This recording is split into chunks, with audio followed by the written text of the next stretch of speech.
4 years ago, I met this girl called Carrie. We actually met online, and we had a mutual friend called Fred. I used to live with an abusive family, so I had to run away to live with Fred, and I happened to have a crush on Fred. And then I discovered that Carrie happens to have a crush on him too. All three of us were talking normally, until Carrie introduced us to her psychiatrist, Enzo. Whenever we used to talk to her, she was always depressed and wanted to kill herself, and Enzo diagnosed her with schizophrenia, or schizoaffective disorder. Like once she wanted to throw herself from the window, or the time she went insane and hysterically crying and Enzo had to tranquilize her. There is always something wrong with her, and because we were her family, we wanted to help her, and she also told us about her breast cancer that happened because of her depression. One of the moments she wanted to kill herself is when she was hospitalized for her heart condition. Something happened, and then we hear from Enzo, who was visiting her at the time, that she actually jumped from the 3rd floor of the hospital. She'd broken ribs and a twisted shoulder, and was discharged 4 or 5 days later, without getting admitted to a psychiatric for her suicide attempt. Actually, a lot of times we hear from Enzo that he's going to admit her from a psychiatric hospital, but he didn't. A few months later, she stabbed herself because I told her to improve or else she is no longer my friend. She tells me that she can't, and I tell her that it was nice knowing her, and then we get a message from Enzo that Carrie actually stabbed herself and that she is rushed to the hospital because she lost a lot of blood. She needed a blood transfusion, and Enzo was her donor because there wasn't enough blood in the blood bank. After 2 days, she was discharged, again without getting admitted to psychiatric care. A few weeks after the incident, we told us to show her her scar. She refused and said that there weren't any. Every time when we went to speak to her, we had to be very careful on what to say, or else she'll go nuts, especially regarding her hallucinations. The thing is, we didn't discover this for almost a year, that Enzo was actually Carrie the entire time. She didn't jump from the hospital window, nor had she stabbed herself. She never even had breast cancer and never had schizophrenia either. And what was her excuse? I just wanted to express myself through Enzo that I couldn't as Carrie.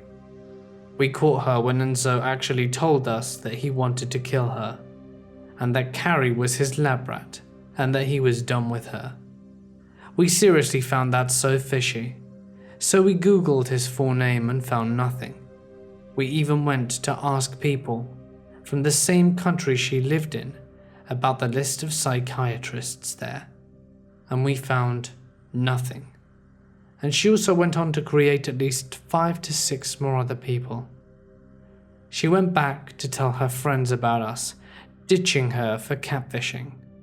Her friends went to attack us, and apparently she slept with Fred and got pregnant, even though she told him that she was on birth control. And she had to abort it, and now her friends are blaming her for making her abort it. They also went on attacking me, calling me a goat because I carry an Arab nationality, and they even threatened to tell my family about my whereabouts, and I also got attacked for lying about my age. That's what jealousy does to people, to the point where they catfish and manipulate others. I've had my Instagram for about 5 years. I post pretty simple photos, ones of me, and I'm a photographer and artist, so a good amount of pictures that I take as well. I don't have a large following on Instagram, so considering this started about 4 years ago, I probably had around 2,000 followers, and most of them were friends, family, or friends of friends. One day I posted a screenshot on my private Instagram of someone randomly viewing my story. I'm not sure what the context was, but it doesn't really matter.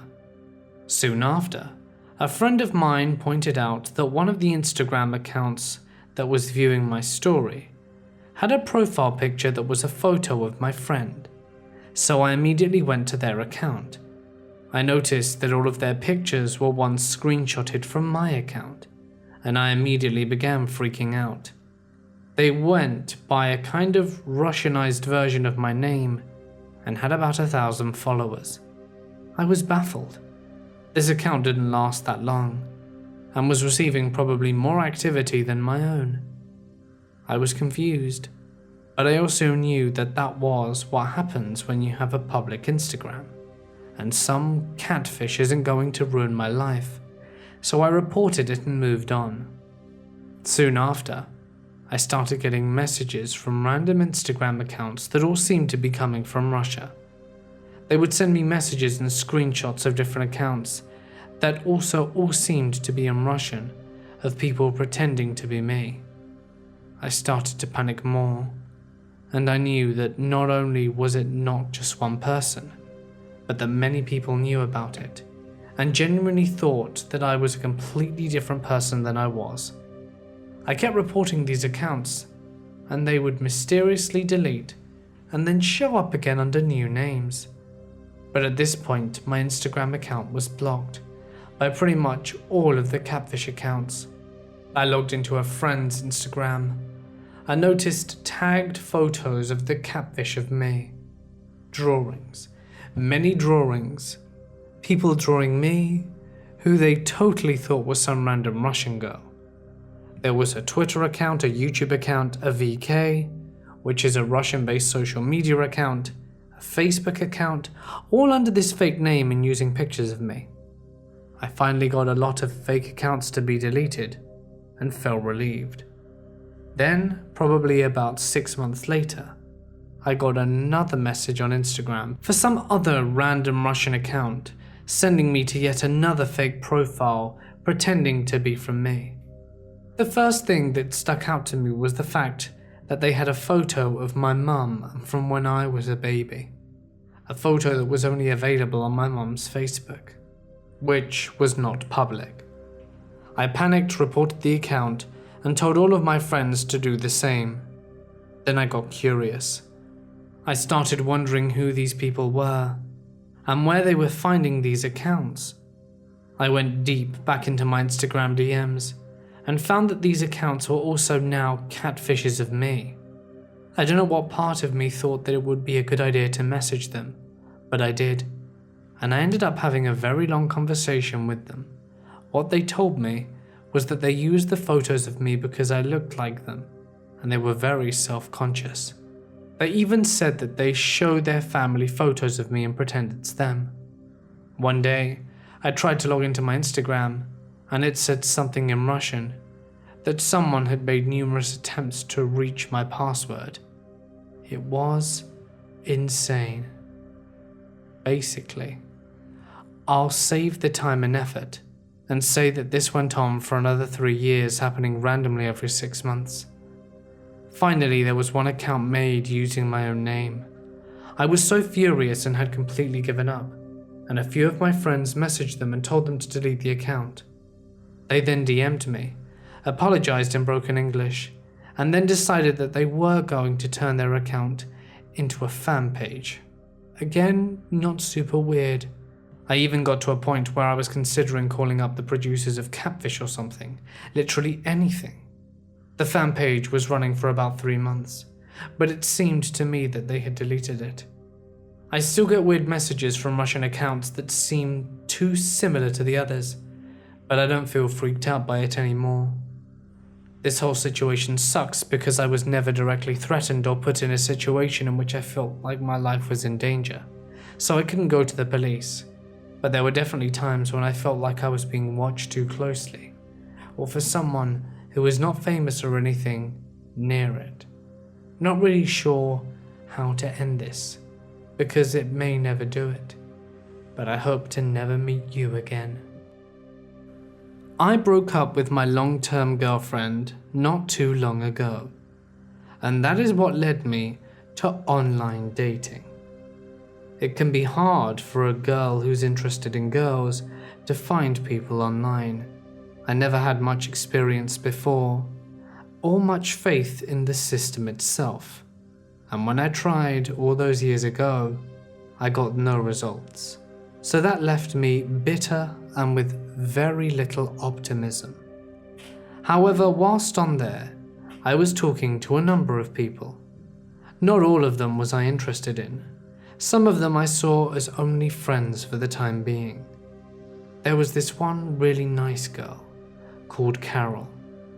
She and I would always chat until it became a regular thing. I was excited and asked to meet her. Apparently, we didn't live too far away.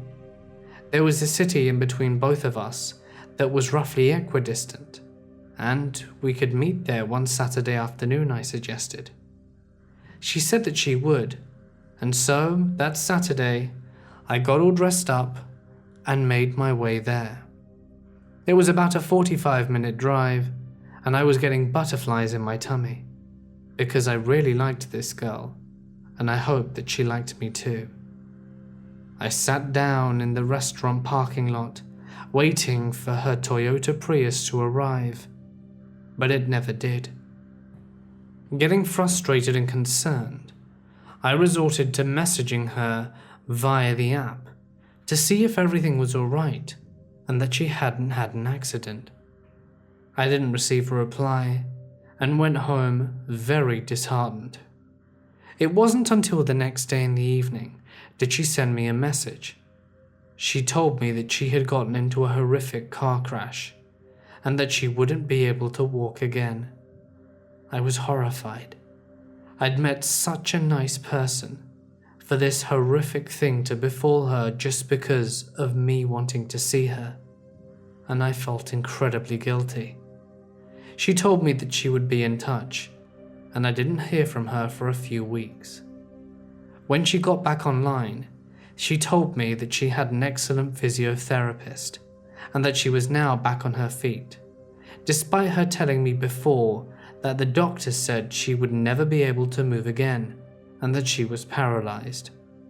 I tried to dismiss this and told myself that she was probably exaggerating before and that I should just let it go. After chatting for a few more days and making sure she felt comfortable, I even volunteered myself to go all the way over to her city and meet her there, maybe somewhere local for her, just to get her know her in person.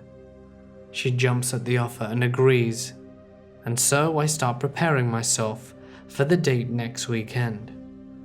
That day rolls around, and this time I am very, very excited.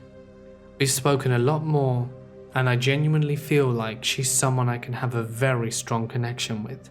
I turn up at the cafe we'd agreed on and wait. I message her to check if she's coming and receive no response again. I wait a few more hours, and at this point I'm wondering if she didn't exist. This is getting too good to be true. The same as before, I get no reply, and the next day she tells me that as she was making her way she got a call from her mother, that her father had had a heart attack, so she had to rush back home 2 states away to make sure that he was okay. And although he suffered a minor stroke, he was fine. I was beginning to get uncomfortable now. I feel like she was lying to me, but I really was getting on fantastically. So for the final time I gave her the benefit of the doubt. We agreed, again, to meet one final time in the city in between ours. This time, I didn't doll up as much as before. I just kind of threw on some jeans and a top, didn't even apply that much makeup, and made my way casually, not wanting to arrive early in case disappointment. When I turn up, to no one's surprise, she isn't there.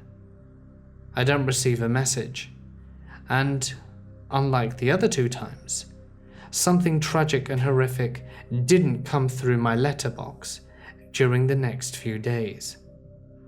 I didn't message her. I was pissed, and the least she could have done if something had happened is send me a message for standing me up. I wait, and eventually I get a message on Facebook from someone I don't know called Patrick. He says that he really likes me and asks if I'm bi. I ask him who the hell he is and wonder why he's asking such a weird question. He then openly admits that he's been catfishing me the entire time. I get so angry. I type out the most horrific and obscene things. He played me. He messed with my time, messed with my emotions, and I thought I was having a real connection with someone.